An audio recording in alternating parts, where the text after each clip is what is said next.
Hey Doug, you said we already tripled our attendance from last year, so thank you all for being here.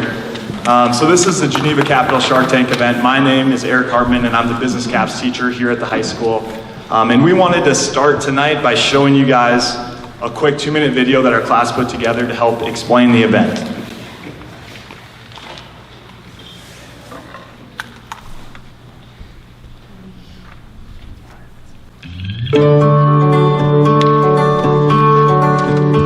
The Geneva Capital Shark Tank event is a project that our class has been working on for the past few months. We've been in groups of 3, and the first thing we had to do is pick a local business. And then we got assigned mentors from Geneva Capital that help us along with the process. And now finally, we get to present in front of the Geneva Capital executives with $5,000 worth of scholarships on the line. On the day of the competition, business cap students will come to the Performing Arts Center to present their marketing plan. There are 7 groups that will each have a 10-minute presentation. Judges will select the first and second place winners, and third place will be decided by you, the audience. Geneva Capital believes in supporting our future leaders through District 206. Business students is imperative. They are the future of our community, and we have a great history in Alexandria of promoting quality jobs and quality job professional growth opportunities, and this is an integral component of continuing that on into the future. The event far exceeded our expectations. The written presentations were excellent, but the oral presentations on stage literally blew us away, and the kids' preparation was intense. Their delivery was succinct, and we just really look forward to what's going to happen this year. You know, last year we had 2 teams make it on to the internationals, and we're really excited to see what this group of students can do and bring to the table and get even more kids on to propel their future business careers. We want to welcome classmates, family members, and people of the community to come to the Geneva Capital Shark Tank competition. For students to see real-life application, what they're doing in the classroom, is a huge benefit. Looking back, being a student of Jefferson High School, graduating in 2002, to have these opportunities, this is fantastic for the students to be able to put what they're learning in the classroom to real-life application, not only for high school, but for the rest of their lives. It's a great learning opportunity.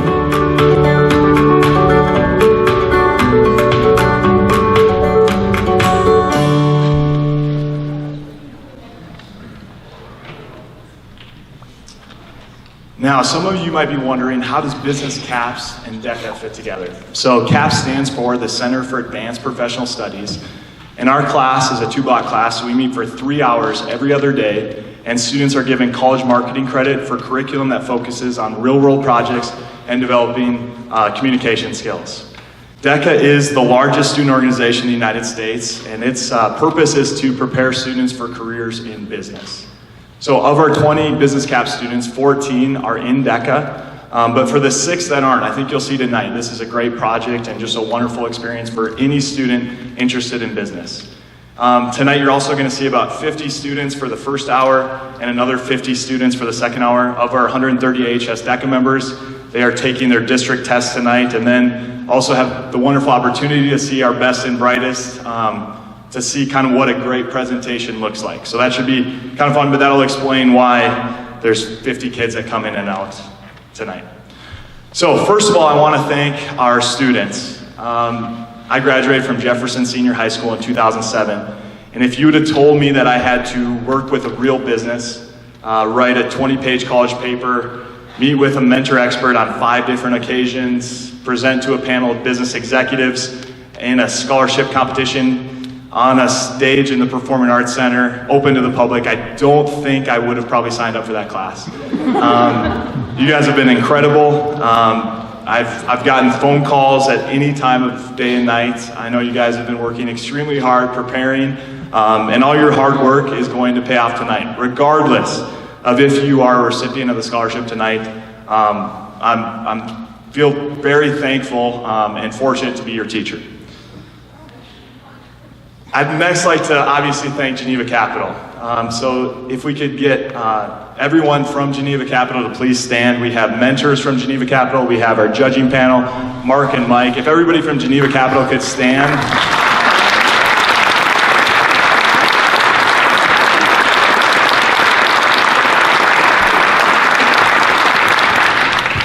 So this spring we have Ellsworth with us, and his comments are going to be at the end, is that right? Yep, so he's going to be presenting our checks to our students tonight. But we actually have an Ellsworth Home DECA scholarship. So 2 students that are seniors are going to be able to write an essay to receive a $1,500 scholarship this spring. Tonight there are $5,250 being given to students for academic scholarships. And we are also working right now with Geneva Capital and Mark and Mike to set up a DECA Booster Club and an endowment fund. So like the Cardinal Athletic Foundation, our goal, which I started with small numbers, and Mark right now is offered to give $25,000 to the DECA, AAHS DECA Club to start this endowment, and our goal is to get to $100,000. So it's a lofty goal, but it's just been incredible to work with you, Mark, Mike as well. For the students, they've been able to hear Mark's 10 keys to success. Some of them have been able to pitch their small business ideas to Mark. He shared his personal cell phone with all of them. It's been really great to work with you, because every time we meet, I come away more inspired with what we can do for our students, but also that you always have the interests of students in mind, and for them, you'll pretty much do anything. So with that, if we can have Mark come onto the stage, and give him a round of applause.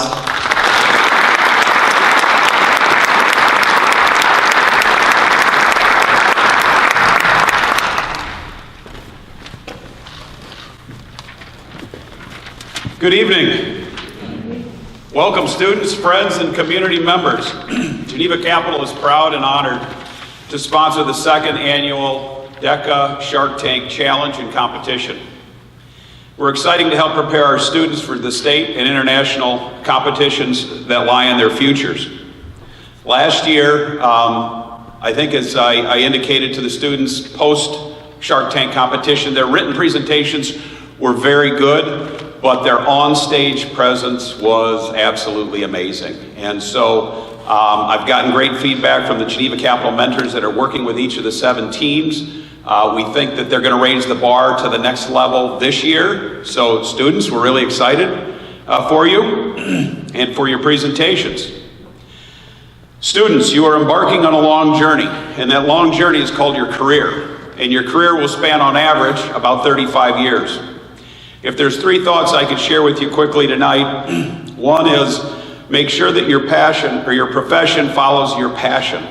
If you don't like what you're doing, it's simply not worth doing it. But if you love what you're doing, you're going to work harder at it, you're going to become better at it, you're going to be promoted more often or start your own business and make it further in the world.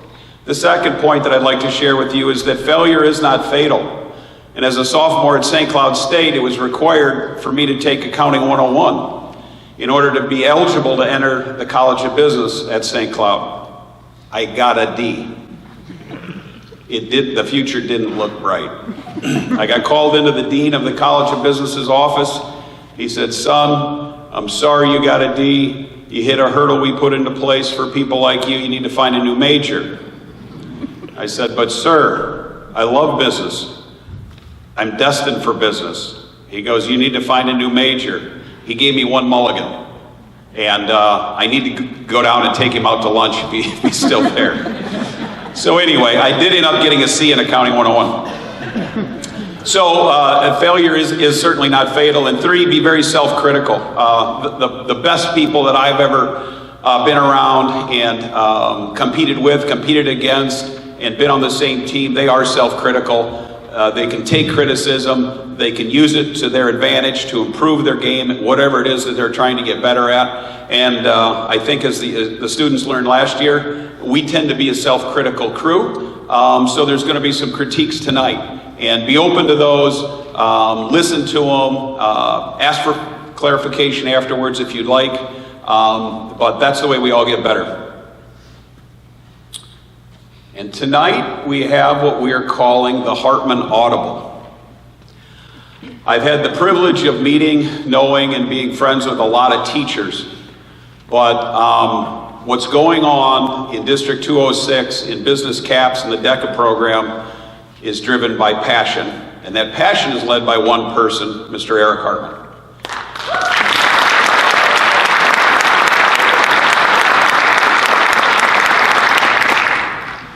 He is a friend, he is a mentor, and he is an inspiration to our future leaders. And so the Hartman Audible is we're going to double down on the scholarships for this competition. Instead of $5,250, we're going to go to $10,500, and we'll prorate the scholarships accordingly, first, second, and third. So students, thank your leader.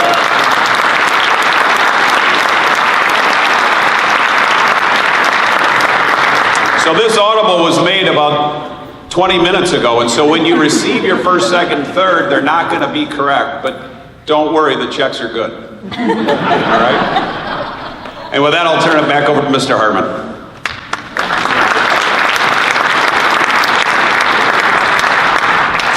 So if you guys weren't nervous before, and I do have a co-advisor, Megan Jacob, who does a lot for the DECA program, so that should be stated. Now, our competition structure. The judges have already evaluated students' written projects worth 40 possible points. So those have already been graded. They're 20-page papers.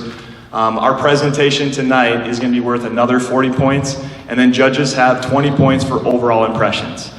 This year, we're excited. We added another judge to our basically our sixth judge will be a representative from the business. So we have Eddie Reif here with Alamir Health. So that'll be the first group that presents. They'll each have somebody from the business to ask questions and really to give some good feedback for students. These numbers don't work anymore, Mark. So double these, and that's what first place will get. Second place and third place will be a crowd vote.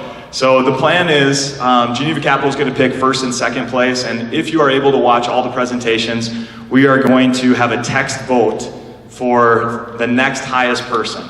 So let's say the crowd votes, in the second place group ends up being third on our judges. They would be the ones that would be able to win third place. So the top two will be selected by our panel, and then the crowd will vote for third place, which is $1,500. This is our schedule for tonight. So basically we have Alamir, Pike and Pint, Henry's, Noonan's, District 206, Andy's, Bell Bank, and then we also are going to have ice cream in the Commons, and we hope you can stick around. We understand if you have to leave, but it'd be great if you could stay and vote and see all the wonderful presentations today. So I'm going to transition here. If our Alamir group wants to come down, we'll get ready for student presentations.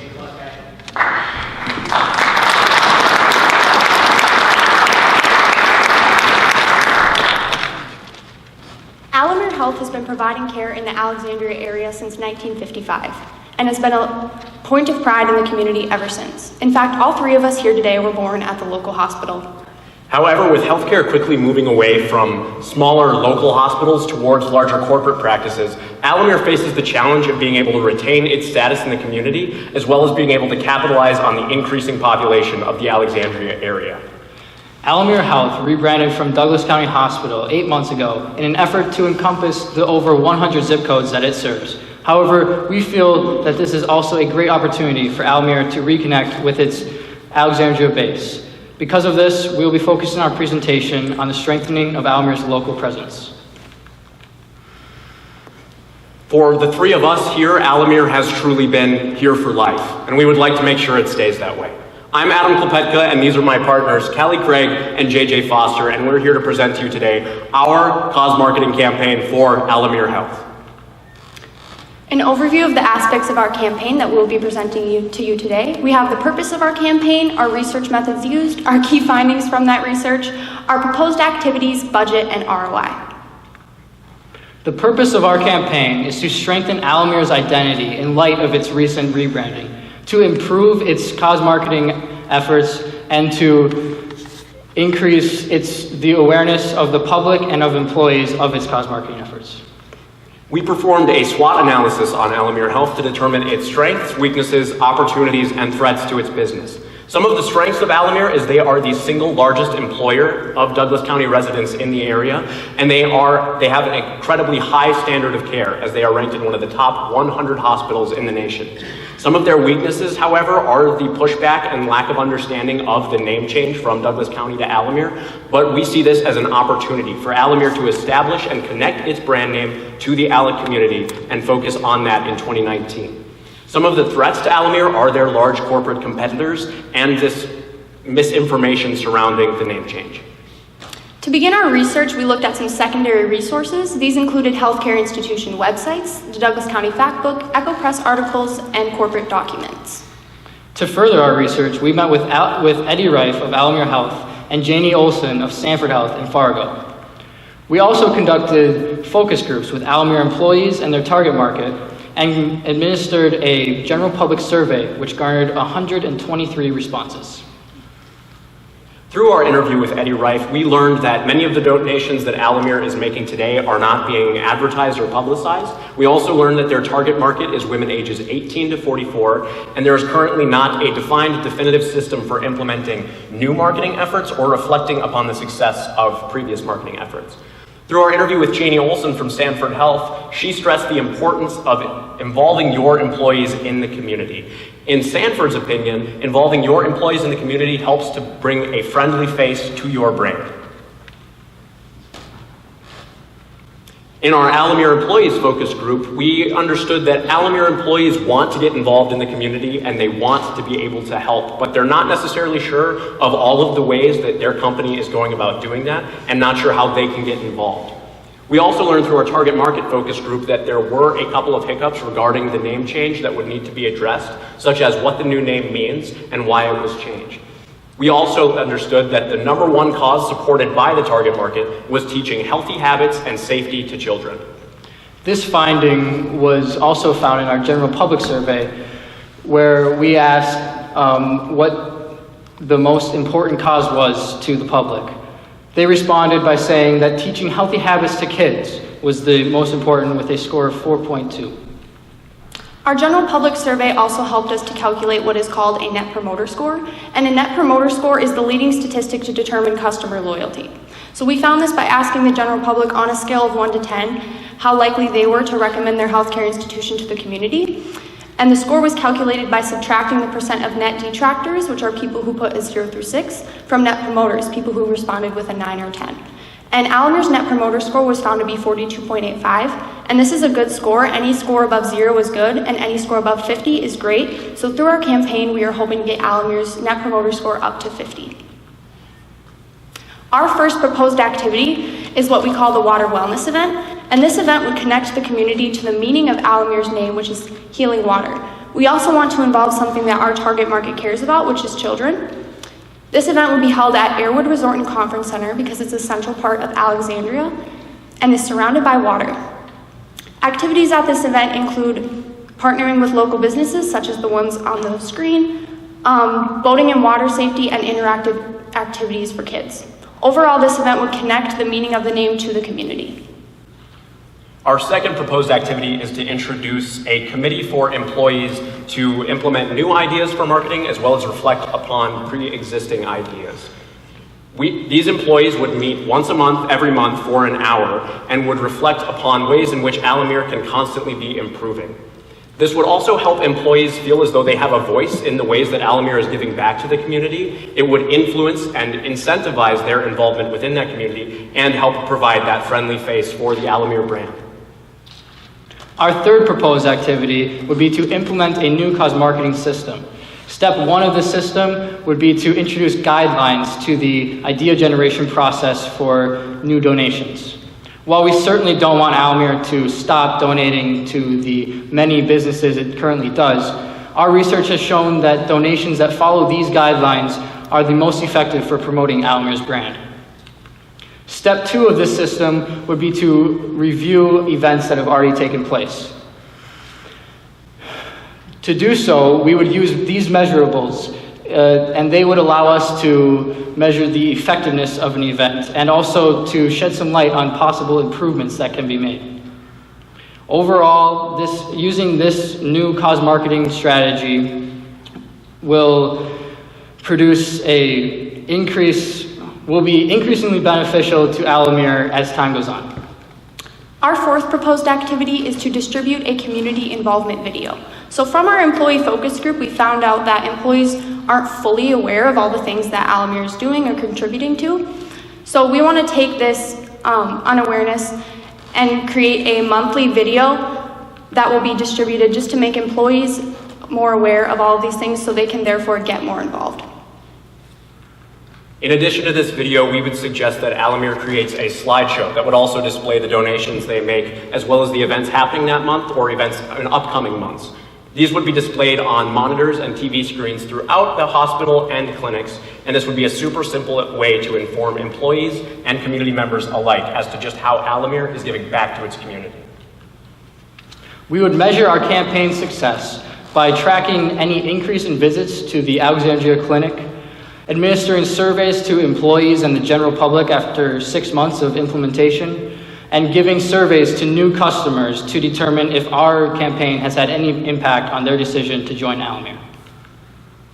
Our first year annual budget totals to $35,335, and this includes our water wellness event in both its organization and its advertising, as well as the implementation of our employee donation meetings, as well as the community involvement video.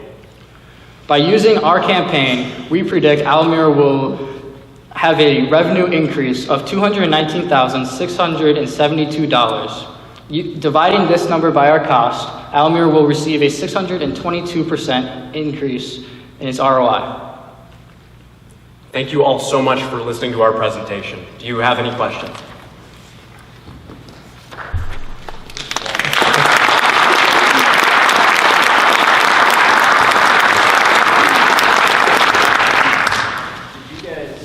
Working? Did you guys discuss with Sanford when they go into a new community and rebrand a clinic like they did in Alexandria? Did you ask them what they may do or how they go about rebranding that facility with a new name? When we met with the Sanford, Janie Olson from Sanford, she told us that it's very important to get your employees, not just like doctors in certain aspects in that sense, but all employees of your brand, to make sure that they are a member of the community as well. It was really important for them to cover as many bases as they could. They don't want in their opinion, and also through our interview with Eddie, one of the main reasons that people pick a hospital is because they already have a relationship established with somebody at that hospital or clinic. And so that was really what they suggested to us as far as going in and making a change in that, would be to start off as strongly as you can, associating that new name. So it would be Sanford if they were taking that over, but this would be Alamere now with positive events within the community. Are they open to the suggested changes or improvements? Eddie said that our ideas would definitely be implemented in the future. Thanks, guys. Thank you very much. It was a great presentation. One question I did have for you, I know you mentioned the water wellness event, and in the narrative you have here, talked about some different stations, some different ideas for education. Could you give me a little bit more background on what different types of stations or events you might want us to consider for that water wellness event? So we're looking at this event as a way to target the target market of Alamere, which is women ages 18 to 44, by being appealing to kids and teaching them safety. That being our overarching goal with the project, we think that by involving those community members and having them, whether that's handing out information about their community or having fun events. So examples of that would be for Lakes Area Recreation, displaying their swimming lessons or like giving some information about that. Boater safety and fishing safety from the DNR. Really the format we wanted to go off of for this was the youth outdoor activity day that goes from the trap range in the summer. We don't necessarily want to take that specifically, but if we could use that format and that idea for an event and take our idea of healing water and youth and tying that together, that's sort of what we'd like this event to look like. Thank you.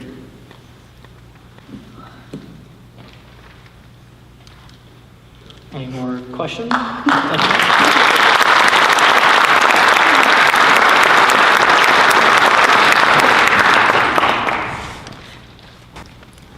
Throughout our high school career, we have noticed time and time again that Pike and Pint has supported our community, our school, and the DECA program.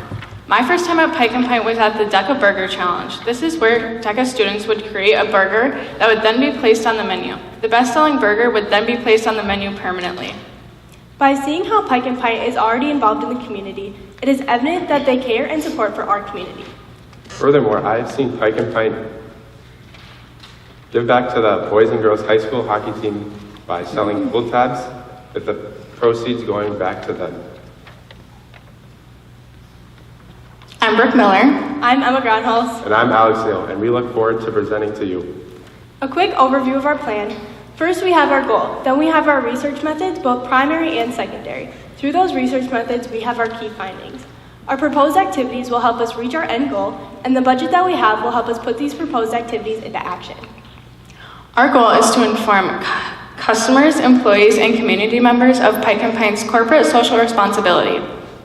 Here are our secondary research methods that we use throughout our project. Our first two are internet forms coming from the Douglas County Factbook, as well as the Pike and Pint website. For the Douglas County Factbook, we use that to gain a better understanding of the county's demographic. And for the Pike and Pint website, we use that to use for background information to be used throughout this project. For the third one is the U.S. Census Bureau, which we use to gather information more about the nation. And finally, we have the newspaper to see different forms of marketing that Pike and Pint used. Looking at our primary research methods, we have surveys, interviews, and a focus group. Looking at our surveys, we have a general public survey that had 114 responses. This survey was distributed at our local fall musical as well as to District 206 employees. For our employee survey, that was distributed by owner Kent Kopp to the Pike and Pint employees.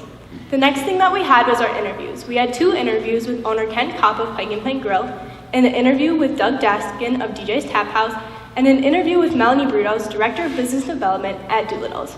And finally, we have a focus group with Pike and Pint employees to gain a better understanding of how Pike and Pint employees feel Pike and Pint does for their corporate social responsibility. Like Emma said, we had an employee survey for our primary research. As you can tell, our percentages are very high, ranging from 85 to 95%. All of these questions were based around how company values are important to them. As you can see, they feel very valued in the company. Another form of primary research that we used was a general public survey. We handed this out at the fall musical to see what people thought, how they valued company values when deciding where to go for dinner. Looking at our competitor interviews, when we interviewed Doolittle's, it was because they are a large corporation and have a chain of restaurants. By doing this, we were able to see what a large corporation does for their corporate social responsibility. The other restaurant that we interviewed was DJ's Tap House, which is another small local restaurant. By doing this, we were able to gain a better understanding of what another local restaurant does in our community. By looking at 2 different types of restaurants, we were able to gain a better understanding of how Pike and Pint is labeled in these different activities. Starting with our proposed activities, we have a Thanksgiving dinner. When we first met with Kent Kopp, he really stressed that he would love to give a Thanksgiving dinner to a United Way family in need or a student that is using the food shelf at the high school. We also have a tour of restaurants. This is between 5 different restaurants, one of the stops being at Pike and Pint. The bus and the food will be at one flat rate. Our third activity is the sandwich challenge, where local high school students will come up with different sandwich ideas, and they will market those throughout a 2-week period, and the one that is sold the most throughout that 2 weeks will be put onto the menu permanently. Another idea is the Empty Bowls project, where Pike and Pint will partner with the United Way to help put on a chili feed in our own AAHS Commons, where the portions of the profit will be donated to the United Way. Building off what Alex said about the United Way, we are planning to have a United Way food drop, where people can bring in non-perishable food items to the host or hostess. After bringing these food items in, they will then get a coupon. By receiving this coupon, it gives back not only business back to Pike and Pint, but it also gives back to our community. The next that we have is our employee donation committee. This committee will meet once a quarter and is Pike and Pint employees. They will choose one local area to donate to, and by doing this, it not only helps our community, but it also helps the employees of Pike and Pint feel more valued. Aiming to our younger demographic, we have a student ID discount. This is where high school students are able to bring their student ID card to receive discounts on their meals. We also have a culinary arts demonstration. This is where Kent Kopp would come into our AAHS culinary arts classes to demonstrate quick and easy meals that students are able to make at home.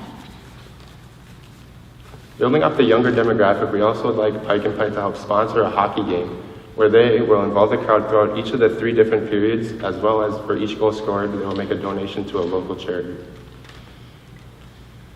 For our final event, we would like to have a social media campaign that will encompass the entirety of the 2019 year, where promotions will be posted online as well as creating awareness for upcoming charitable events. In order to put these events on, we created a budget. As you can see, there are only 5 things on. Our first items are on there because they are more of a monetary value. So you can see how we have the activity name, what the calculations are and why the cost is what it is, and the final cost. Our total cost is relatively low, but that is because of fluctuating food costs. Having a fluctuating food cost and a fluctuating market, we chose to err on the lower side of the budget just to give us a better understanding of what a possible range could be. This is our timeline for proposed activities. As you can see, we start our first one, the Sandwich Challenge, on January 27th of 2019, and we end on December 15th of 2019. Our last 3 proposed activities go throughout the whole year of 2019. Here's our calculated return on investment based on these numbers shown. We calculated our ROI to be about 257%. Seeing how Pike and Pint was already involved in the community, our plan helps to not only help Pike and Pint grow in the community, but also help community members and employees feel more valued. Is there anything we can clear up for you? In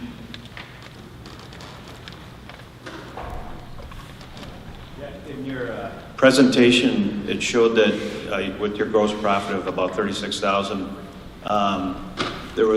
you picked a number of 2,500 new customers. How did you come up with that number? In the written presentation is where it was. The written Sorry.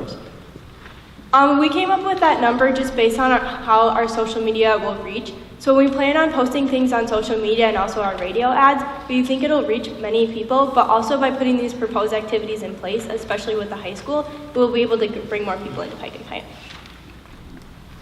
And as far as the employee engagement, you feel that they would want to have a lot of buy-in and be a participation in that? Yep.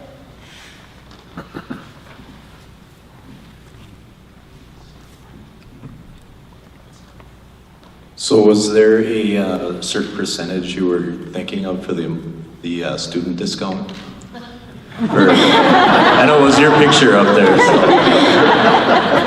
because we can negotiate that. Well, normally we would go to like a restaurant after games, so we would be hoping for a 10% discount if you're up for that. I think for the ID up there, you should give 25%.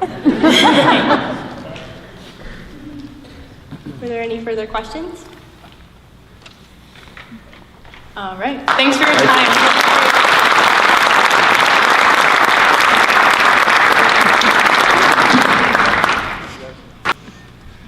Whenever I eat lunch here at Alexandria Area High School, one of my favorite days is the Mexican Fiesta Bar Day. This is my favorite because we get ticos, tacos, tortilla strips as a side. One of my favorite things to get at the local restaurant Pike and Pint is the walleye sandwich.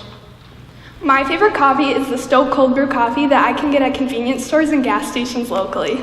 Many people are unaware that all 3 of these items come locally from our wholesale distributor, Henry's Foods.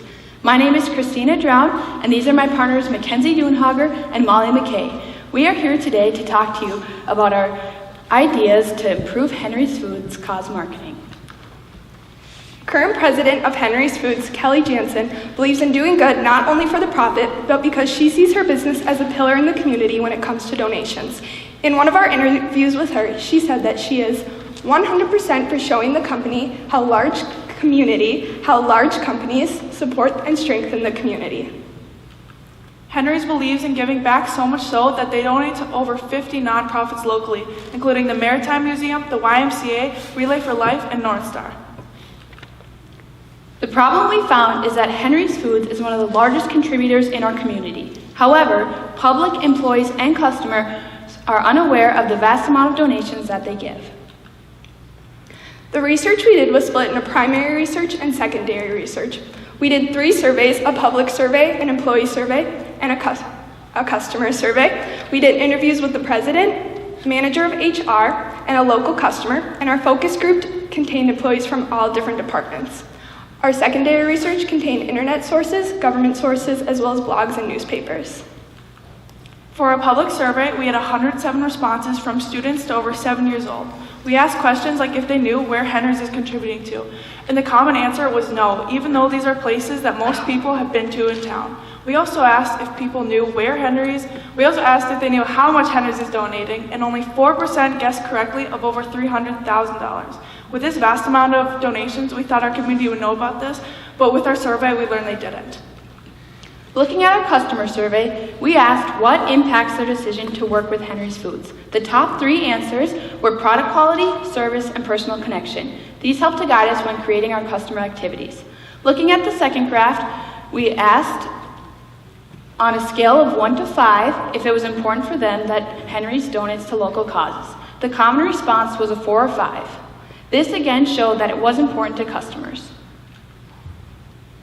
In our focus group, one of the questions we asked was, do you feel knowledgeable about the charities Henry's donates to and how much they donate? Mike H., a day warehouse manager who's been an employee at Henry's for 14 and a half years, answered, no clue, maybe a guess, but it would not be accurate. This was the consensus of all the employees we were with, showing that the employees do not have a grasp of how much and how frequently Henry's donates. When talking with the president, we also asked her if her employees were knowledgeable about the charities. It was evident to see that the employees only knew about the ones that they were involved with. This showed a disconnect from what the company donates to what the employees are actually knowledgeable about. For part of our secondary research, we gathered sales data, and the average customer in restaurant brings in about $1,000 per week, and the average customer in convenience stores bring in $10,000 per week. But a sales customer for Henry's can also range from $500 to $40,000. This will come later in our ROI. Now, based on this research, we created 4 objectives that will help Henry's solve the problem we found. Our first objective is to increase employee, public, customer awareness of Henry's. We also think it's important to increase brand awareness among community nonprofits, develop personal engagement of employees in the company, and improve current advertising for the brand. From these objectives, we were able to create 10 engaging activities. Due to the short amount of time, we will go over each one briefly now. For our first activity, we will be redesigning Henry's website. For how much Henry's is giving back, we want to show a tab on their website to talk about where they're sponsoring, what they're contributing to, and what donations they're doing. So we think it's going to be available for people in the public to see. When you search Henry's Foods on Google, this is what comes up. As you can see, the pictures are blurry, and when you click on See More, the image to your right shows up. There's also very few reviews and not a lot of information. This does not portray the professional, premier, high-quality food service that Henry's Foods is. In order to improve this, we would want it to look something more like this. This is one of Henry's competitors, Cisco. As you can see, their page is detailed, well-informative, and organized. They have accessible social media links while still portraying their professional image. Our second activity would be monthly employee care groups. This would involve training and also give employees a chance to share their thoughts as well as stay informed on the donations Henry is doing. Our third activity would be bi-monthly meetings to update nonprofits. This would be meetings with Henry's and the nonprofits to stay in the loop of the contributions that are currently happening. One of our other ideas was to do monthly emails. In the example below, it shows that it would include the amount of donations and events that they were involved with that month. To the right is our Employee Environment Day. This would include a ditch cleanup, a picnic, and a speaker. This would help with the company's social responsibility as well as engage the employees. Our next 2 activities are community events. First, the Locals Supporting Locals community event, where Henry's and other businesses around our community will have a speaker, food, and open donations. This way, people in our community can come together and realize how strong our businesses are supporting us. Our next event will be a nonprofit bike-a-thon. For every $10,000 that Henry's is giving to a nonprofit, they'll bike 1 mile. For example, Henry's gives $50,000 to North Star, so they'll bike 5 miles. This is a fun way for people to get involved and see how much Henry's is giving back. Our 8th activity is to develop billboard designs. Currently, Henry's doesn't do any advertising, which is why we think it's important for the community to be able to see what they're doing every day. Here's an example where we used Henry's current motto, "Food is our business," and paired it with "Giving back, it's also our business."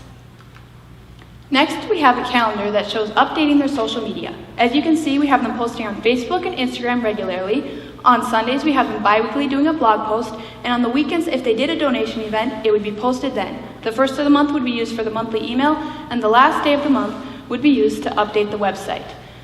Using this calendar that is so consistent, they would be able to create awareness using the effective marketing strategy of social media. In our last activity, Henry's will be inviting their customers to join in on the donations. They'll invite 200 customers to donate $250. Then Henry's will match that. $50,000 coming from their customers and them will bring $100,000 from 5 different states.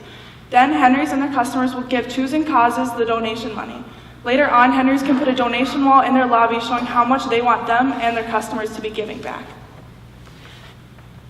Based on all 10 of our activities, we were able to form a budget. The total was $83,950, which we feel fits with Henry's substantial amount of sales.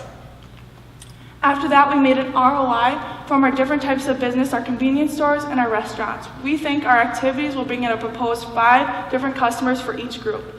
Also, our sales revenue from each came from our secondary research of $52,000 per year and $520,000 per year.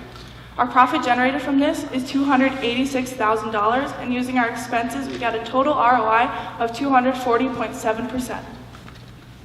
In conclusion, we stated our problem, used research to find out the proposed activities that would eventually bring a return on investment and more customers for Henry's Foods. Thank you. Do you have any questions?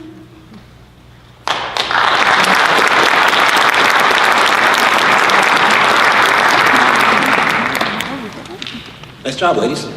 I think you identified 3 different groups that you were focusing on addressing with this. You had customers, employees, and the general public. Yep. Would one of those be more important than the others to you, or do they all need to be intertwined? What are your views on that? Well, as we used our website and the Google My Business, obviously that would target more of the customers that are in Wisconsin, North Dakota, South Dakota that wouldn't see a billboard that the public would see.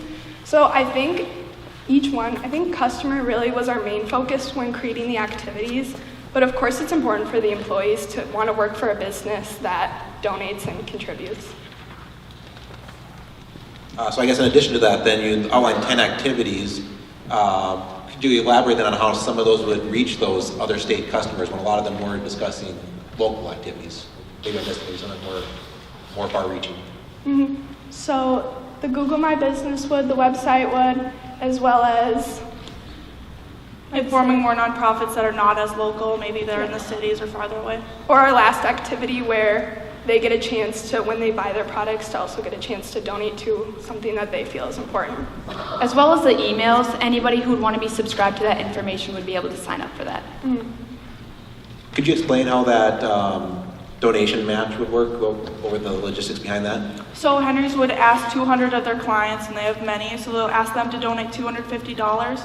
So that'll be $50,000 coming from just their customers, and Henry's would then match that. So that's $100,000 worth of donation. Very good.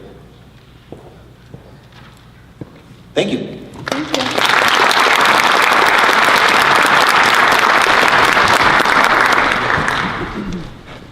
Good. Test. Can you hear me? Yes. Okay, good. Hear me? Yeah, I think you can hear me. Okay. I'm Jeffrey King, and this is Jeremy Floating, and our presentation is about cause marketing for Noonan sports specialists. Our executive summary kind of overview of our presentation. We'll be going over the target market and SWOT analysis. We'll go over research methods and findings, proposed strategy plan, and estimated budget. Noonan Sports Specialists is a local fitness center that offers semi-private training. They offer private one-on-one training, fitness enhancement programs, and just overall gym. On the top left, that's a picture of their storefront. This is their staff, their main employees, and on the left, on the bottom here, we have a couple of their main focuses in their business, and it's training them based on the philosophy of the big 8 rock movement patterns, personal trainers and workout routines, and teaching proper and healthy lifestyle choices. Our primary target market is generally people between the ages of 20 to 60. Obviously, because it's not just a simple gym, it's a personal training program. Most people who are going to be involved are going to value a healthy lifestyle and long-term fitness and care about relationships with their trainers. They want someone who can push them to their limits. Geographics, because it's a very local business, it's not known too well around the area. We'd say people who live within about 30 miles of Alexandria, Minnesota would generally attend. Our secondary target market would be students ages 14 through 18, or more in so the extra like sports. We would want them to consider the importance of off-season training and strive for performance in their sports during season, and interested in participating in physical activities. We want them to live within 30 miles of Alexandria and to attend the District 206. This is our SWOT analysis on Noonan Sports Specialists. We found that some of their strengths is that they're a very family-friendly environment. They have a very personal atmosphere. They have a very large equipment selection and a very open floor plan that allows for a lot of different activities and workout plans. Some of their weaknesses, they're not as well known as some of the other businesses in town regarding physical wellness. They have a low contemporary relevance, which means basically that the website's a bit outdated, social media is a bit outdated, it's not on par with most businesses nowadays. Some opportunities that we found is that they're very good they're a very good business to partner up with other businesses regarding nutrition and wellness, such as Recharge Nutrition. We believe expanding their merchandise would be a very big deal because we see other businesses that have a lot of implementations of cause marketing through their merchandise, such as Thrive-In, for example. They have a great facility for hosting events. As we stated, they have an open floor plan and a lot of equipment. Some threats that we notice, competition is extreme in Douglas County. There are a lot of different facilities and personal trainers and gyms in the area, and they have quite a lack of publicity. These are a couple of our research methods. One, we did surveys. We sent out a mass survey to all of the high school, and then also we sent out a survey to all of the Geneva Capital employees. Our second point is our interviews. We had an interview with the manager, Mike, at Noonan Sports Specialists, and he gave us the rundown on the operations and the background information. We had an expert interview with Megan Orgeman Crum, who is a track coach and certified fitness expert at the high school here. We had a customer interview with one of Noonan's regular customers, Mary Rutan. We ask detailed qualitative questions to get the best possible responses so we don't get too much bias. We like to ask from different point of views. A third research method we used was observations. We utilized just different websites and government sources and different perspectives on the economic patterns and everything to see an overview. These are our survey findings. From our survey we sent out to the District 206, we got a sample of 93 students for respondents. The ages range from about 14 to 18, so it was mostly 8th grade through seniors. One of our main questions for both the groups was on a scale of 1 to 5, 1 being for sure, not being at all, how likely are you to get a membership for an athletic program if you know that a portion of the money was given to charity? And this is related to cause marketing.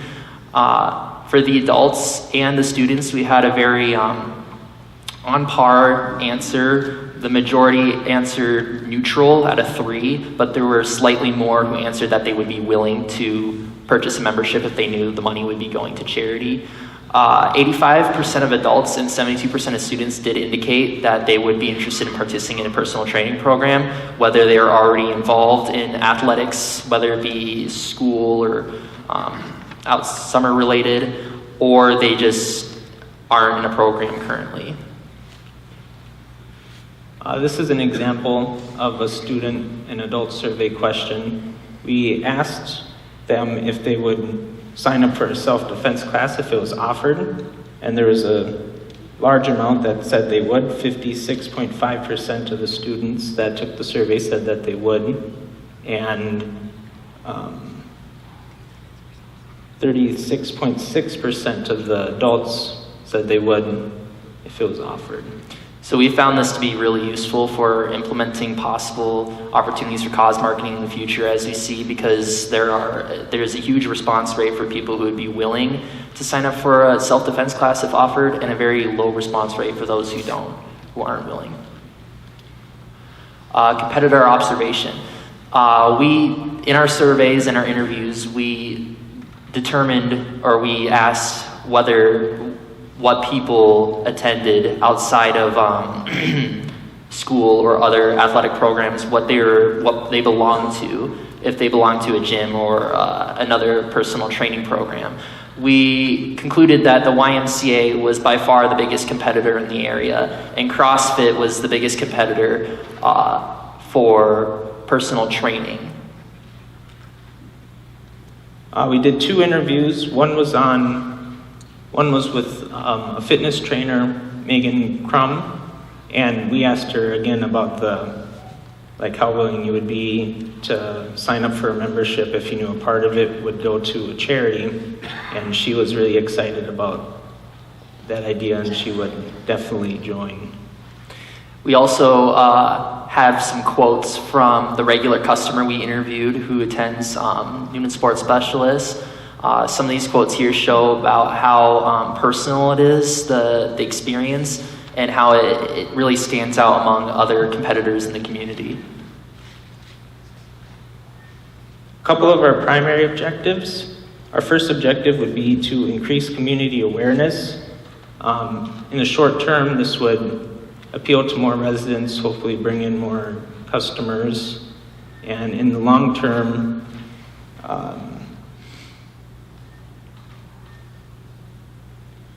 it'd be publicized, and then more people would come, bring more customers, and our second objective for our primary objectives is to integrate cause-related activities. By doing this, we see that short-term benefits that could come up, or we propose what kind of benefits that could come up, is an affiliation with causes will intrigue sponsors. People will be more likely to invest in a business if they appeal to the public more, and cause marketing can help this a lot. Long-term benefits. Those who participate will be likely to return for future events. Our third objective would be to collaborate with similar businesses such as Recharge Nutrition.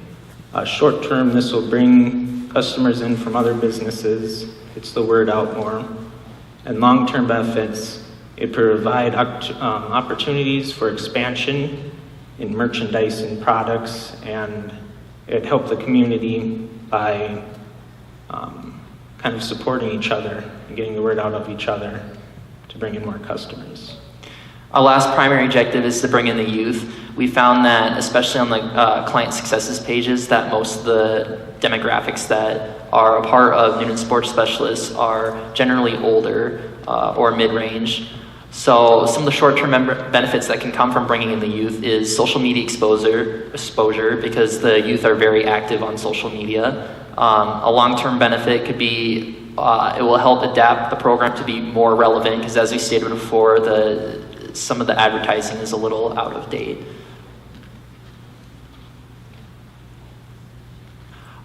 Implementing cause marketing part 1. This is our first half of activities we propose for implementing cause marketing at Noonan Sports Specialists. Our first activity is Pounds for Pennies. This is an event that will be held at Noonan Sports Specialists, where people can come in at a $15 fee and lift as much as they can, and every pound they lift is a penny that will be donated towards overdrawn lunch funds at District 206. And we believe this is a very good idea, because Noonan Sports Specialists is about supporting a healthy lifestyle, and nutrition is one of the most important factors of a healthy lifestyle. This would be ideal because many people who can't afford their lunch don't qualify for free reduced lunch in the school district. And 67% of the fee, of the $15 fee of attending, will cover the event expenses. 33% will be placed in a donation fund. One of our other activities is partnership with Recharge Nutrition. Partnership will allow us to integrate more and collaborate more with the community, sell products affiliated with Noonan Sports Specialists. Those who are members at Noonan Sports Specialists will have discounts at Recharge Nutrition or vice versa. So those who are customers at Recharge Nutrition will be prompted to be customers at Noonan Sports Specialists because they'll have intersecting discounts. One of our examples for these discounts would be spending $5 or more at Recharge will give you a coupon or discount for an NSS product.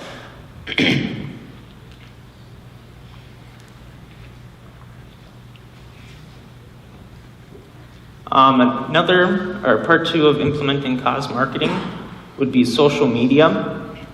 Simply creating posts with hashtag NSS or Noonan Sports Specialists and implementing it into a personal Instagram feed will be a non-disruptive and appealing way to advertise the company.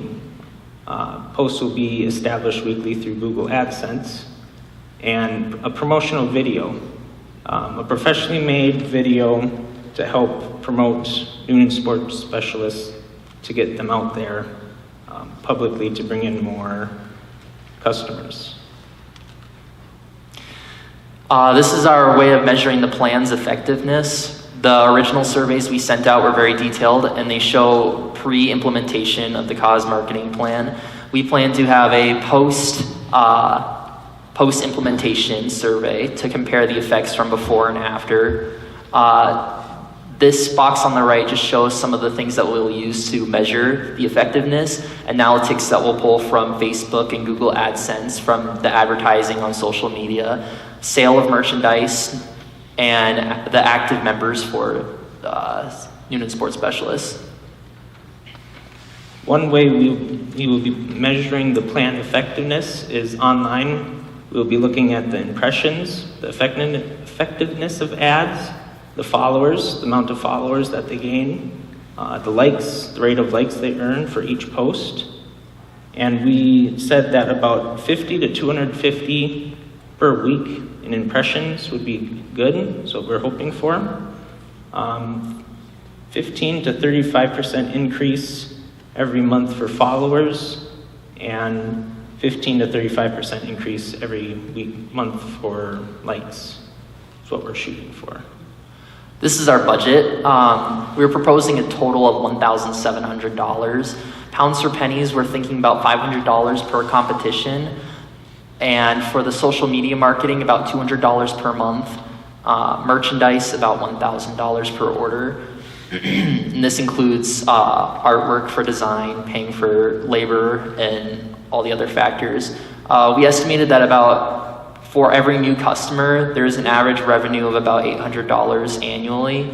So our overall return on investment would be estimated about 324%. Thank you for listening to our presentation. Noonan Sports Specialists has a great potential for cause marketing. They're very family-friendly, close. They're a local business. It's a thrilling and exhilarating, welcoming environment, and it emphasizes a healthy, prosperous lifestyle. Any questions?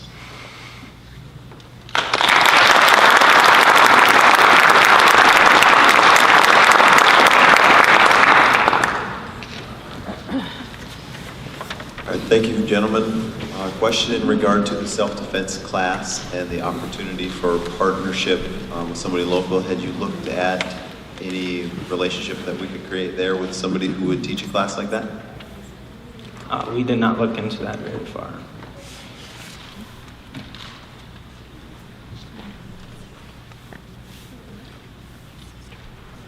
All right, guys.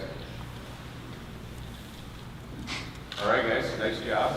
And thank you.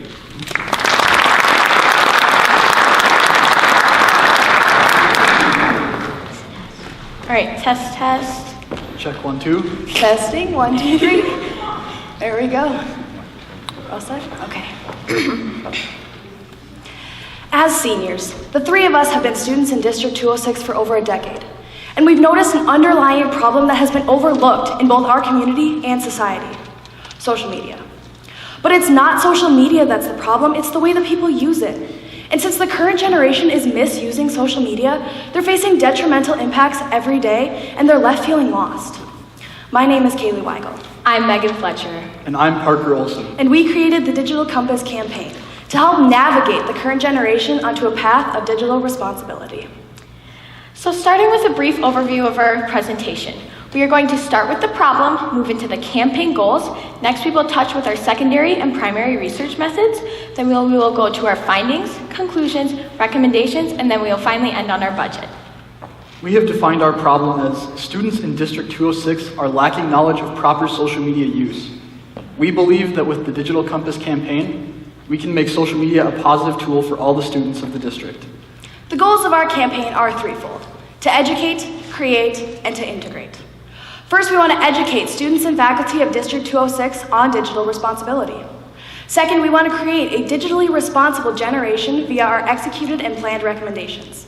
And finally, we want to integrate our activities and lesson plans into the curriculum of District 206 schools so that the education behind our campaign will continue on after we graduate. Although we did extensive secondary research, these three resources proved to be the most compelling. First of all, our online article from the American Academy of Pediatrics. Next, we looked at a TED Talk given by Sherry Turkle, psychologist and professor at MIT. Lastly, we read a medical journal from the Journal of Pediatrics and Child Health. We had three key takeaways from our secondary research. The first, much of our generation's emotional development is occurring behind screens rather than through personal interaction. Second, humans are becoming increasingly afraid of solitude and are using social media to fill the void that it is creating. Third, as few as 3 hours of internet use each week can increase depression and lower self-esteem. After the findings of our secondary research, we proved it to be crucial to see the extent of the problem within our own school. So we conducted three forms of primary research. The first is interviews of faculty at the high school, including Claire Anderson, Tamara Christensen, and Rhonda Issendorf. The second are two surveys, one administered to students at the high school and one to teachers and faculty at both the high school and the middle school. And finally, we conducted a focus group with select respondents from our student survey. Our first form of primary research was interviews. We started by interviewing Claire Anderson, the academy coach at Alexandria Area High School. She provided us with an inside look at the overarching effects of improper social media use on students throughout the school. In addition, she provided us with the crucial contacts for our campaign. Next, we interviewed Tamara Christensen. Tamara discussed how students' mental and emotional health were being negatively impacted by social media. Lastly, we interviewed Rhonda Issendorf, who's been an educator for over 20 years. This has provided her with the opportunity to watch the world transition from an electronically driven world or electronics-free world to a technology-driven classroom. And along with seeing the transition, she's witnessed the impacts that it has made, like lack of focus and shortened attention spans. After our interview with Mrs. Issendorf, we decided to conduct a teacher survey. From the survey, we found that 82% of teachers believe social media had a negative effect on the classroom, and 98.6% believe social media negatively affected their students' abilities to focus. We also conducted a survey with students at our high school, and we found that over 50% use social media for 10 or more hours each week. Additionally, nearly half of all students at the school had been cyberbullied or know somebody who had. Our student survey generated over 1,000 responses, or over 80% of our student body. Because of this, we decided to conduct a focus group with select respondents. During this focus group, we discussed the detrimental impacts of bad social media use on mental health, interpersonal communication. After conducting our research, we composed 4 unique conclusions. The first being that social media is abused and overused. And we found this from the results of our student survey and our online research. I'm gonna keep going. Our second conclusion is that social media has caused a decline in communication, and we found this from the results of our teacher survey, as well as the TED Talk we listened to. Our third conclusion is that social media has had a negative impact on mental health, and we found this from our interview with Tamara, our focus group, and our medical journal. And finally, our fourth conclusion is that cyberbullying and online harassment are increasing, which we found from the results of our student survey and our online articles. From these 4 conclusions, we created 7 recommendations, our first being our Digital Compass Advisory Period. This happened on November 28th. The purpose was to educate high school students on the importance of having a clean digital footprint. Students, as you can see, engaged in an activity where they compared various sample Twitter profiles to each other to see which one had the cleanest digital footprint, and then ranked them amongst other profiles. Our second recommendation is District 206 social media marketing.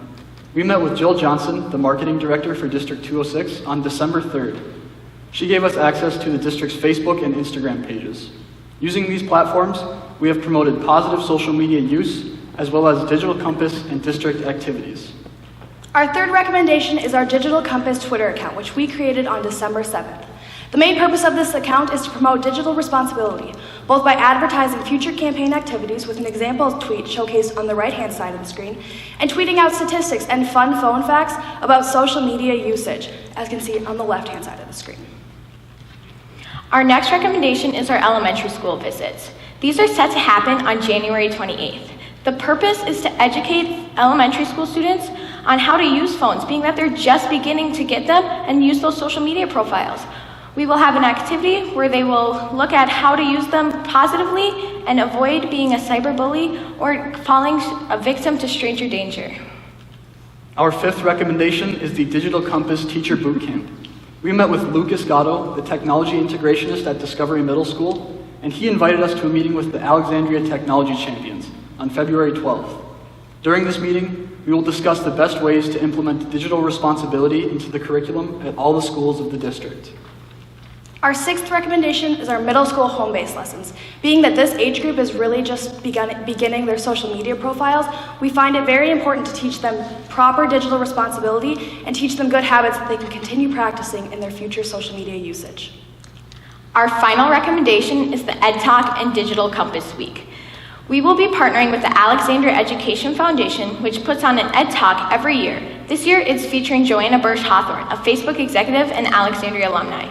We are going to utilize the talk to positively promote using social media and being digitally responsible. In addition, we will have the week prior to the talk, we are going to promote the positive use of social media to students in the classroom. Finally, from our 7 recommendations, we created a 4-part budget.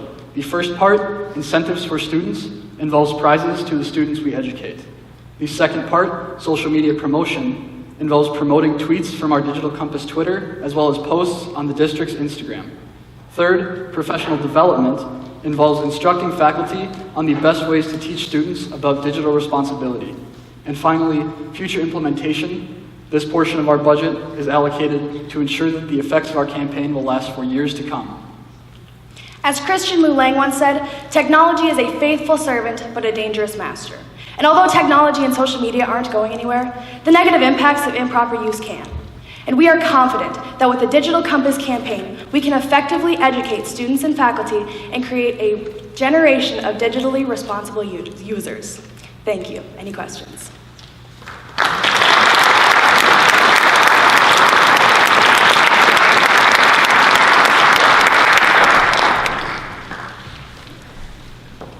So I would like to ask a question about your future implementation, because I've obviously visited with you and I know what we've talked about putting in place this year. Can you talk a little bit about how this would carry over into future years? One thing that we've primarily discussed was bringing a speaker in each year, a social media expert, to discuss the negative impacts as well as some of the ways to avoid these impacts and use social media positively. Another way is through researching about the best way to implement curriculum into the school district. This involves our meeting with Lucas Gatto and the Alexandria Technology Champions. We'll be discussing with them, based on a little bit of research, the best ways to implement social media curriculum in the future.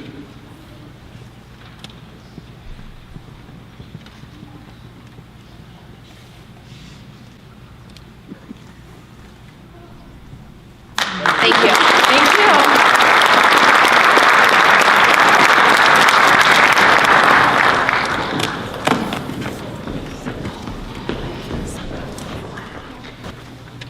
So I'm going to provide some brief context for Isaiah. His partner got food poisoning. So I gave him the option. I said, you don't have to present. I'm going to leave it up to you.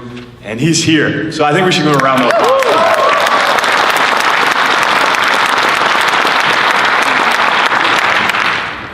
Thank you. Is this, yeah, okay, this is working, perfect. Thank you for that. So, Andy's Tower Hills is a very unique business to the Alexandria area. It's been providing family fun during the winter months to not only our community, but for other areas around it for the last 30 years. And even though it does kind of carry you to other areas outside quite a bit, we think it's very, very important for them to stay involved within our community as well. So I'm here to, my name is Isaiah Schutz, and I'm here to present to you the proposed cause marketing plan that me and Ryan came up with over the last couple of months. So brief introduction for Andy's.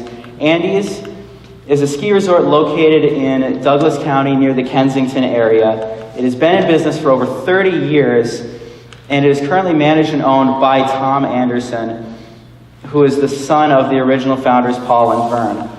The current promotional strategies that they use for their business are Facebook and Snapchat, radio advertisements, mailed flyers, and they also offer a seasonal coupon book that is mailed out to people. A brief overview of what I'm going to present is the research methods we use to gather our evidence to come up with the plan, the findings and conclusions of the research, and the proposed strategic plan for the activities, with our main focus on cause marketing being a coat drive, and also the proposed budget for the plan.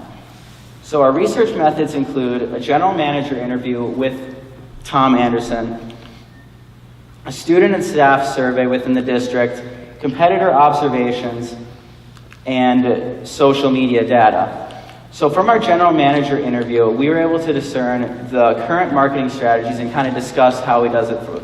So on Facebook, he is posting several times a week of just different videos of what's going on at Andy's.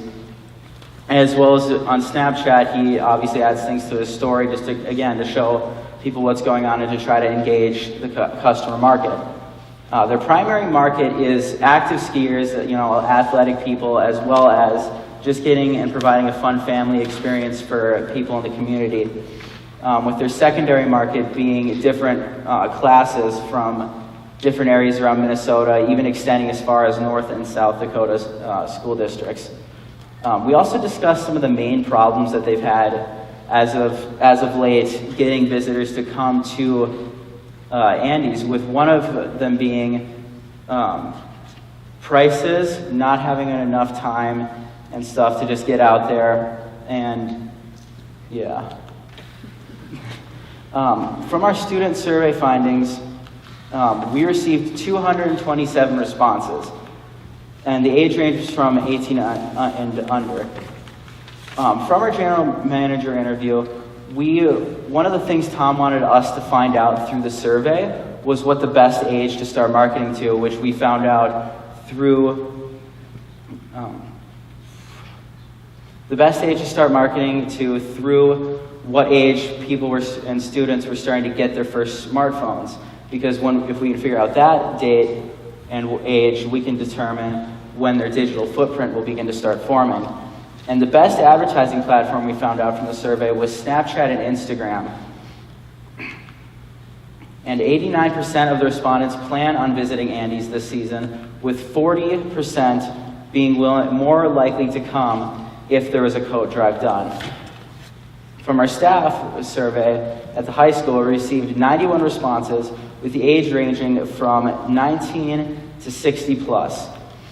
Facebook and radio were the top sources for adults and staff members to get their media and information, with 67.1% of them planning on visiting Andy's this season, and 44% of them would be more likely to visit for the coat drive. Our competitor observations we discovered through just using different Google reviews on their page. Andy's Tower Hills has received 4.4 stars out of 169 Google reviews, which were mostly positive, and there were a couple comments looking through it about different negative comments on the staff, but most of them were all comments on how it was a great family experience, how they had a lot of fun and they enjoyed themselves. We researched Powder Ridge's Google My Business page, which received 4.45 stars out of 307 Google reviews, which were mostly positive reviews, and there were good comments on how the staff and management treated them during their visit. Our last one we reviewed was Detroit Mountain, and that one had mostly positive reviews again, with the business actually responding to a lot of the negative ones, trying to encourage those people to come back and give it another shot. Our general social media and data just included social media stats of their Facebook and Instagram page, with Facebook having 6.6K followers or page likes, and it is their current social media priority, with that being the huge area that they're marketing on, with average video views between 1 and 10K. Instagram has over 1.3 followers with 92 posts. Our proposed strategic plan that we figured out from that data was to improve the social media advertising, begin marketing to a younger demographic, create special events and promotions, and improve public relations through community events, for example, the coat drive that we talked about. So our first activity to achieve this is to promote Instagram over Facebook and make that the primary social media. This will allow the younger demographic to stay up to date on the different promotions and specials. Our next activity is to switch from using the coupon book and start going to having weekly deals or just different time frames of deals and specials to make people have a reason to go instead of just having a piece of paper that's going to get thrown away once it's received in the mail. Our next step is to create a promotional video, which is going to be a dedicated video to demonstrating what's going on in Andes and just kind of how much fun you can have here. They've done a couple videos like this in the past, but it's not something that stays relevant or on the page. So having a dedicated thing that we can use as a Facebook advertisement is a huge deal. Our next activity is continued customer engagement. Like I said before, Tom is very good about keeping up to date on the Facebook page about stuff that's going on at Andes and keeping people involved. And engagement and having that reason of deals and specials in mind is the key to success in this digital age. Our last activity is the community coat drive, which will boost public relations in the community, make them more involved. And the way it'll work is for each coat that is given on the day of the event, a discount will be given. A discount at the moment is not determined on a percentage or what it'll be for, but that'll be decided as it gets closer to date, and it'll be executed during the holiday season when people are starting to feel in a giving, a kind of good-spirited mood with Christmas right around the corner. I have a proposed timeline for activities here, which shows Instagram over Facebook beginning in March. The using digital promotions will begin in February through the rest of this season to kind of give it a little test to see how it works. Creating a promotional video will be filmed and edited over February and March during the rest of the season. Continued customer engagement will start in March and continue indefinitely. And the coat drive event will take place in December. The proposed budget that we have for this plan is determined by a number of things.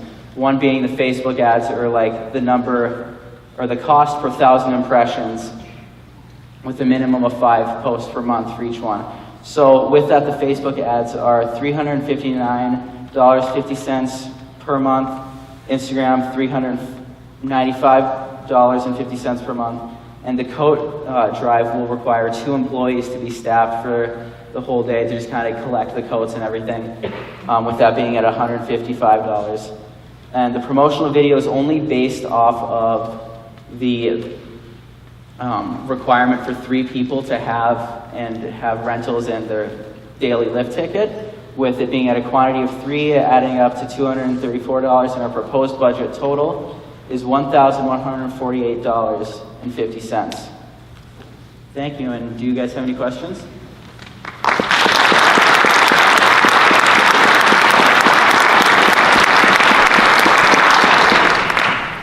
Great job getting up there by yourself. That took guts. Thank you. We've heard this term a lot throughout the night. What is cause marketing?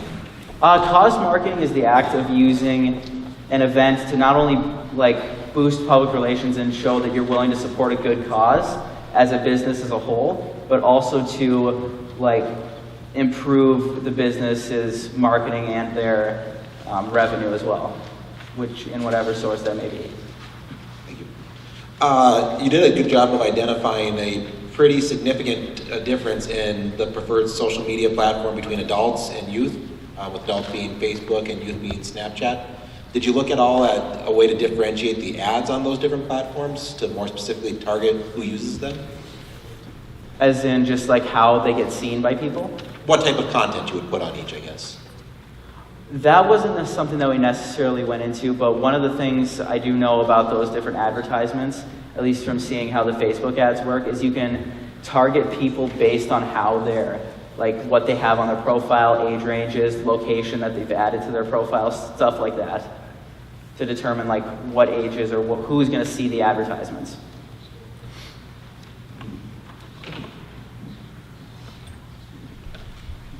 Hi, you make me sound really good, so thank you so much.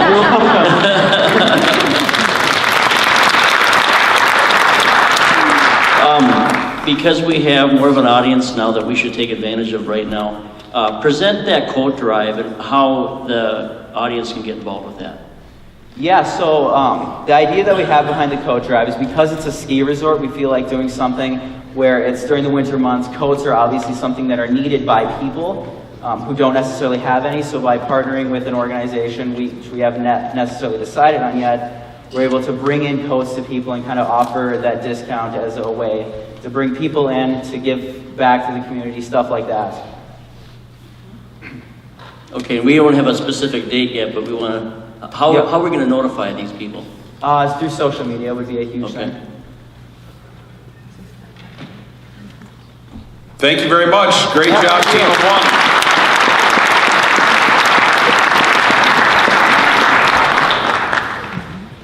Okay, don't worry everybody, this isn't going to be much longer. This is the last presentation, so stick around, get some ice cream afterwards.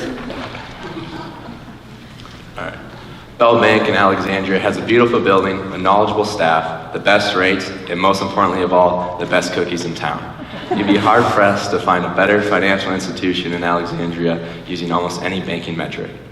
However, Bell Bank, along with all the other banks in Alexandria, are losing customers every day, and not the way you would expect. Online banking companies such as Quicken Loans are now the #1 lender, home lender in the United States.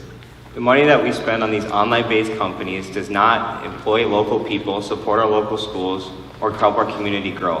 Yet, based on extensive research, the majority of the 35,000 Douglas County residents do not know that this problem actually exists.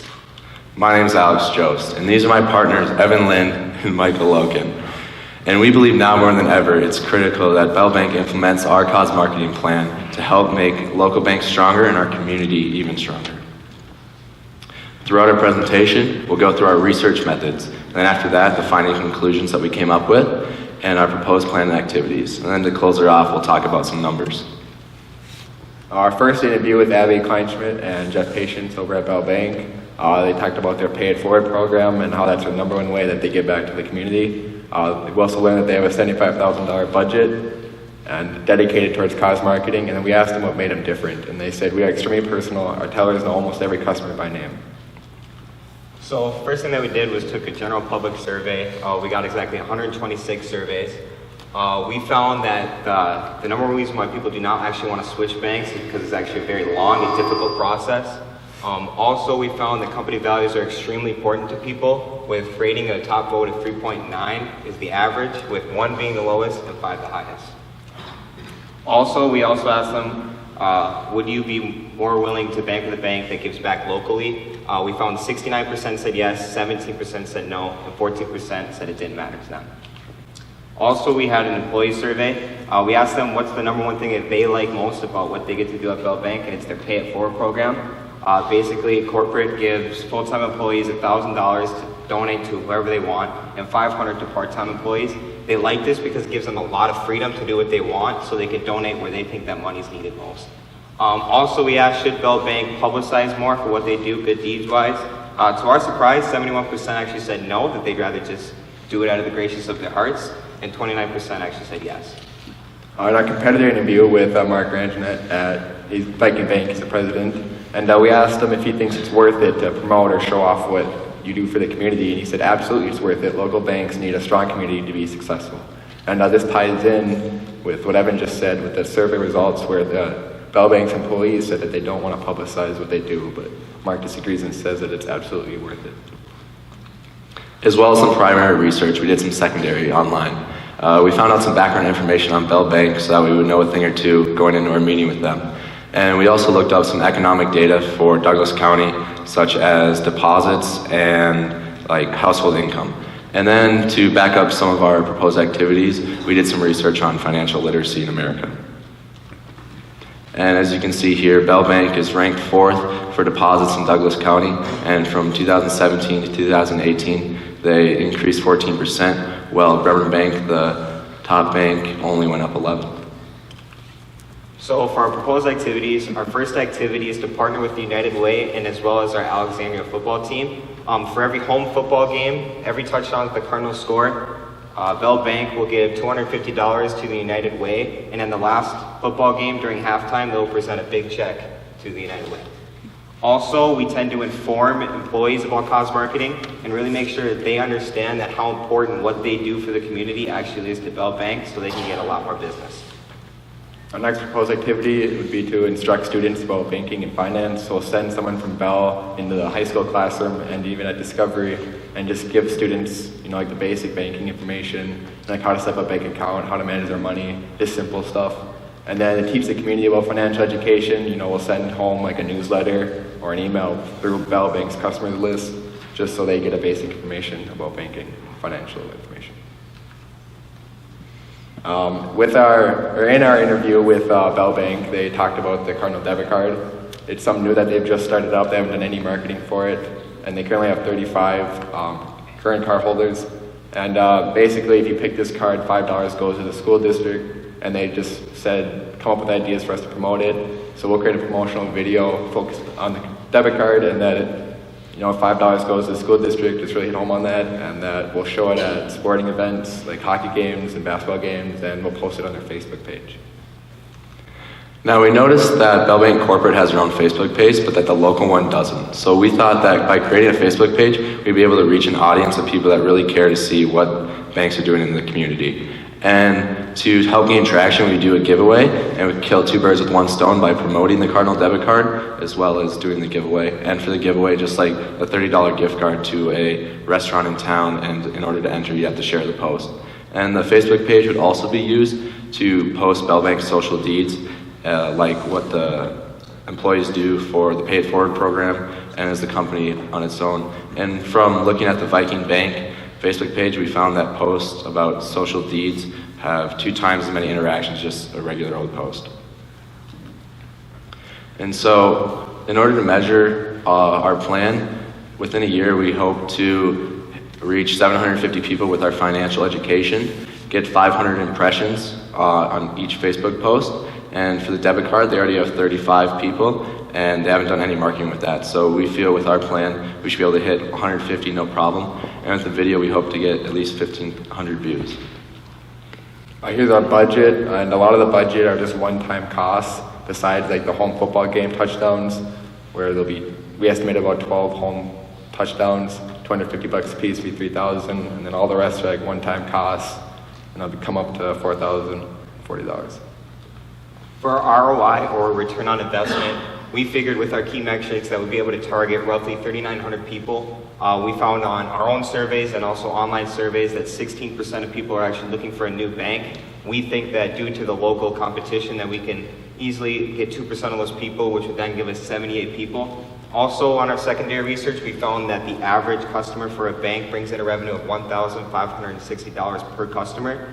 This then was multiplied by our 78, and that is the rest of our mathematics, which turns out to be 2,912% as a return. But most importantly, Bell Bank wanted to emphasize that all they want from a return is to show that they do good deeds and to show the fact that they really care for our community. That was the number one thing that they were really concerned about. Banks are often seen as greedy, in the same way that used car salesmen are seen as being pushy and annoying. We don't want that to be the case for Bell Bank, so by implementing our plan, we feel that they can become the #1 supporter of our community. Our goal isn't just for Bell Bank to get more customers, it's about planting the seed for the future of the bank and our amazing community. Last but not least, I know that it's Sunday and that it's the relaxing day, even though that football's on, all you decided to come here and support us, so a huge thanks to everybody that came here. Any questions?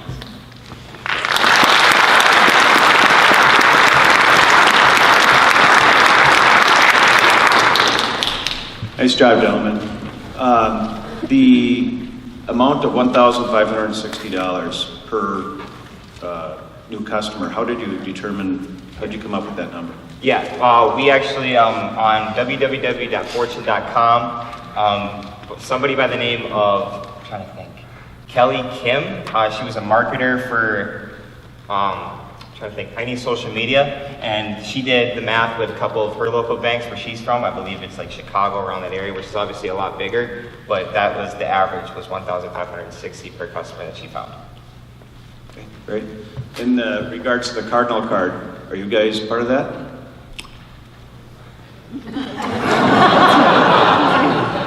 No comment. Just check it. Nice job, guys. Thank you. Yeah, no, it's relatively new, so not a lot of people know about it, so that's why we took on the marketing aspect, so a lot more people can understand how important it actually could be to our schools. Well, thanks, guys. You were paying attention when you were in the bank. You guys look like bankers. I'm wondering, what would your avenue of suggestion be as far as increasing that financial literacy in the schools? How would you see that best be played out? Well, we have a personal finance class, and we cover like a wide range of topics in there. But by having someone from Bell Bank come in and really talk about like the banking aspect of finance, that'll really help out. Thank you. You guys are great.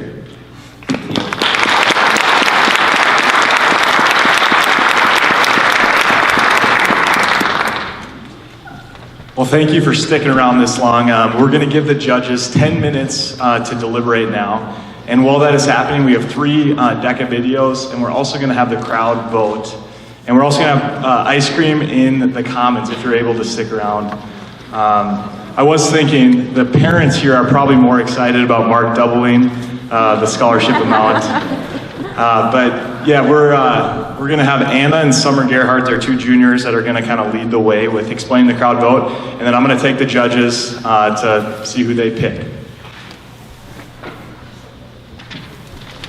All right, so while the judges make the hard decision that it is to pick out of these amazing groups here, we will move on and have you guys vote for who you thought did the best tonight in their presentation. So what you're going to do is you will text that number up on the screen, that 830 number there, and you'll put it into your little text thing at the top, and then you will simply just text whatever number that you think did the best, so whatever number corresponds to your favorite presentation. It'll just take a couple minutes for you to do that and vote.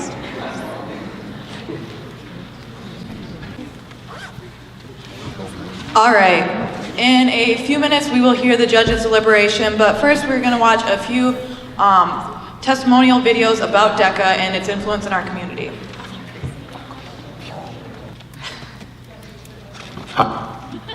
Hi, my name is Rodney Williams, and I was a part of the DECA organization about 30 years ago in Houston, Texas at Springwoods High School. When I joined DECA, at the time, college wasn't a financial opportunity for me. So I was wanting to prepare myself for work-life skills to get into the workforce. And DECA certainly did that for me. When I started participating in DECA, my teacher, who I was very fortunate to have, encouraged me to participate in some of the regional competitions. So I started my involvement with regional competitions, and I won regional, I won district, I won state, and went all the way to nationals and placed in nationals. And my involvement in those competitions really helped build my courage and show me what kind of career I could have in sales. So as a result of my involvement in DECA, I quickly excelled in my professional life, and today I'm the executive vice president of a $150 million a year company with over 250 employees. So for those of you who are evaluating DECA and really kind of unsure what your future is, I encourage you to participate, do the competitions, and just give it your all. Oop, we don't want to play that.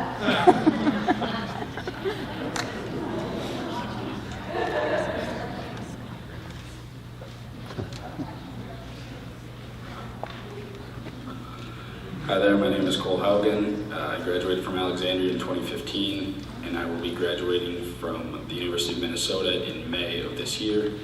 I would say the biggest achievement that I had in DECA, as well as probably my favorite memory, was placing first in state with my buddy Eli Heckert. We were in the sports and entertainment team role play marketing division, and we both really, I guess, overachieved what we thought we could have and ended up placing first and got to go to nationals down in Orlando, Florida. So it was just a really great experience all around, really rewarding, great learning experience, and we just had so much fun throughout the whole thing. Obviously, DECA, aside from all the memories and fun times we had, was just a great learning experience and really helped us in the future as well.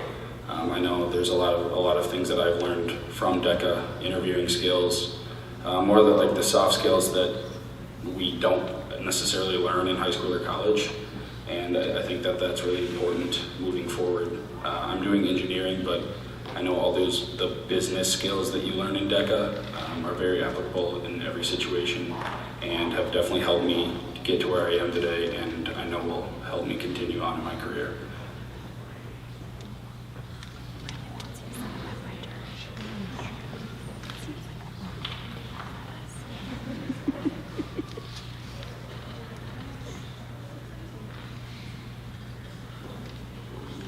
Being involved in DECA allowed me to understand the importance of working as a team. We have 9 team members. When we sit around the conference table and collaborate and strategize, everyone's bringing a different perspective, bringing a different skill. We've realized how to position those people in those right spots to best utilize those skills, and we've been successful as an agency, and I think that's something we'll continue, and I'm thankful for DECA and all those group activities that we did that allow us to do the same things. My biggest achievement is I had a business called Zip and Z Cleaners. Had to do the business plan. I had to present it at a local level, a state level. I had a lot of great feedback, learned a lot. It's something that I still look at today in different budgeting strategies, marketing, all these things that I did back in DECA I'm still doing today. My biggest advice would be for anyone leaving DECA, going to college or going from college on to a profession is find a mentor, find someone that's been there, that's been successful, that can be a sounding board for you. I'd say it doesn't matter your education.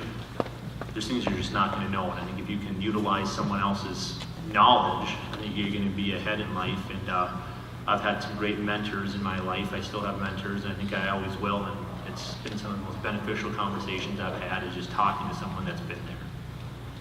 I'd say the benefits of having a local chapter is that allows students to get involved in the community. You can take the information that you're learning in the classroom and actually apply it. And plus, I think it's great to have the businesses seeing what's going on in the classrooms. It's a win-win for everyone, and it's great to see that continue.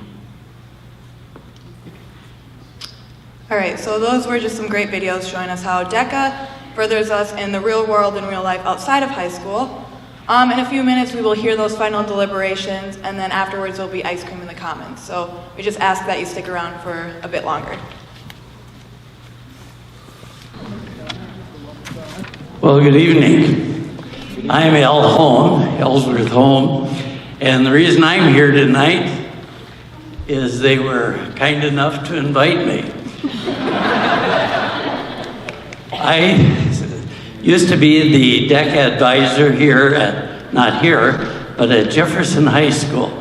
I started the DECA program in 1964 when I came to ALEC, and then I retired in 94. The DECA program had a little bit of a background before that, but during my time in the late 60s, that's when we changed the OEA program, Office Education, and DECA program. We separated them and started the programs. I tell you, I had the best job in the city of Alexandria, I think, teaching at Jefferson High School and working with the Office Education and the DECA program. I just really enjoyed it. And then being here tonight to see the development of this program over the years. When I started teaching, I had one class of first-year marketing students, about 25 students, and I had about 20 students in the second-year program. These students I placed out on jobs. It was called part-time training. I don't know if anybody here remembers that. But the students got credit for their work in their business community. So it was just thrilling for me tonight to come and just see the advancement of this DECA program, where I started out with probably 50 students at the most. Now they're well up over 100 students. So it's just exciting for me to see that. But first of all, where are all these presenters up here? First of all, I want to express my sincere thank you for the great job you did tonight. I was so impressed with your maturity, your professionalism, your stage. You just weren't even, you didn't even look nervous. I don't know if you were or not, but you fooled me. So you did just a fantastic job in your presentations. And I think these students all need an applause, don't you?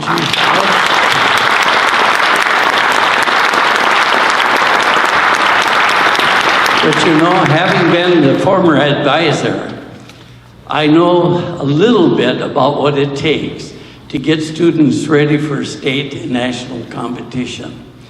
So I would like to also recognize Mr. Hartman. I don't know if he's, there he is, way up there. You've done just a fantastic job in preparing these students, not only for their competitions today, but also for their careers later on. Congratulations, and thank you for the good job you're doing. And just so happy to know that the program is continuing so well. That's very important to me personally. The next thing I'm sure you're all wanting to know is about this Geneva Capital, the Sharks.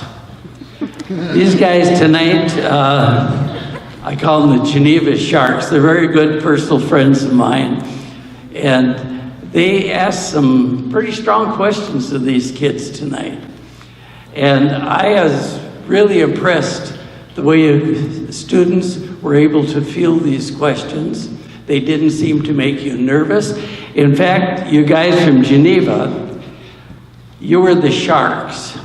And I kind of feel that when you ask these questions to the kids, they look to you not as sharks devouring them, but they kind of looked at you as just some more bait feed coming their way.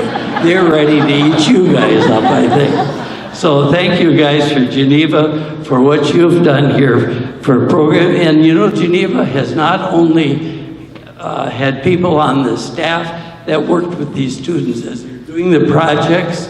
They could go down to Geneva, work with the employees, and they would give them advice on how to do their projects. So it's not only what you see in the dollars here, but there's a lot of company time spent developing these students. So thank you, Geneva Capital.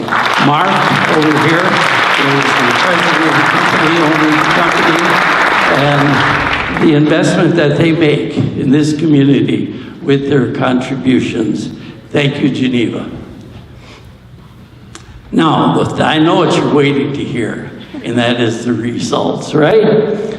Okay, we're going to start tonight with the third place winners. And that third place winner was chosen by the audience, right? You had some participation in that. So Mike, who is it? Gotta double these. We got to double these figures now. Third place winner goes to Bell Bank. So with Bell Bank, guys, come down. You did a tremendous job.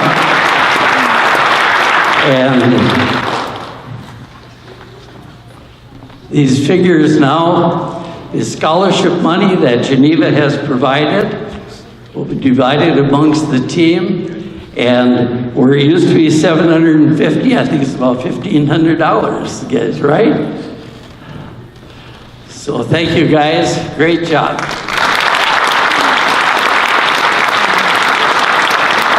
Okay, the second place winners, they're going to receive $3,000 scholarship money from Geneva, and that is going to the group presenting Henry's Foods.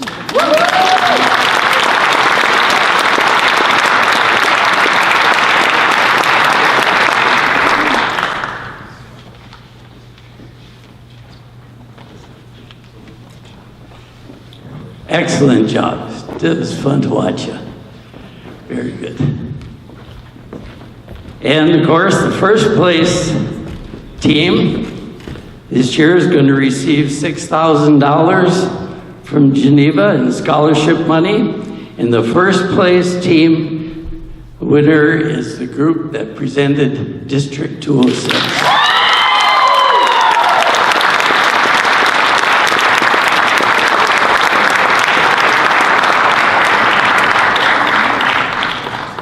As Mr. Hartman said in his beginning comments, when I was in high school, to get me up on the platform, I remember my speech teacher made me enter into a district speech contest. And I'll tell you, this little farm boy from Upper Michigan, I was shaking so bad I had to hide behind the platform. You guys were fantastic. Thank you.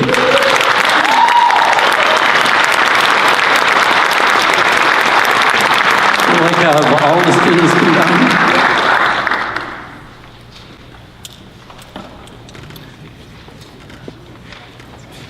Thank you again for everybody that came. We have ice cream in the commons. We're going to try to get a couple of pictures with the whole class. I know there's some really excited faces right now, maybe some disappointed faces, but I promise you guys this will make any future presentation look like a walk in the park. Great job. Can we give a round of applause to all the students?